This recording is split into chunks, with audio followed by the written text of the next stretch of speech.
আজকের মিনি ব্লগটা পুরো অন্যরকম হতে চলেছে, কারণ আজকে আমি যাচ্ছি ডাকাতি করতে।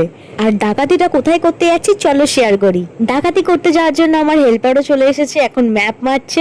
ডাকাতি করতে গেলেও যে ম্যাপ মেনে যেতে হয় এটা প্রথমবার দেখছি। চলো, তোমাদের সাথে অনেক ইয়ার্কি হলো, এবার আসল কথায় আসি। এই যে ডাকাতি লুকটা ক্রিয়েট করেছি তার কারণ হচ্ছে এই যে সামনেই প্রমাণটা দেখতেই পাচ্ছ। প্রমাণ তো দিয়েই দিলাম, কিন্তু তার সাথে একটা কথা শেয়ার করি। অনেক দিন পর আমি গাড়ি চালাচ্ছি, তাও আবার কলকাতার রাস্তায়। আমার বাড়ি থেকে বেহালা অবধি আমি গাড়ি চালিয়ে এসেছি এই দিদি শ্বশুর বাড়িতে আসার জন্য।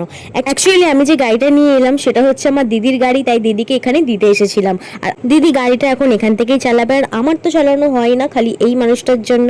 আসলে কথায় আছে না, ঘোড়া দেখলে খোড়া হয়ে যায়, সেটা হচ্ছে আমি। কারণ যবে থেকে ও গাড়িটা কিনেছে তবে থেকে আমি স্কুটি চালানোটা বন্ধ করে দিই। তো আমার এখানে একটা মিষ্টি দিদি আছে, তার সাথে দেখা করে দিন আমরা ওখানেই লাঞ্চ করে আবার আমি আমার টাট্টু করে বাড়ি চলে আসি। আজকের মতো মিনি ব্লগটা এখানেই শেষ করলাম। দেখা হবে নেক্সট কোনো ভিডিওতে। টাটা।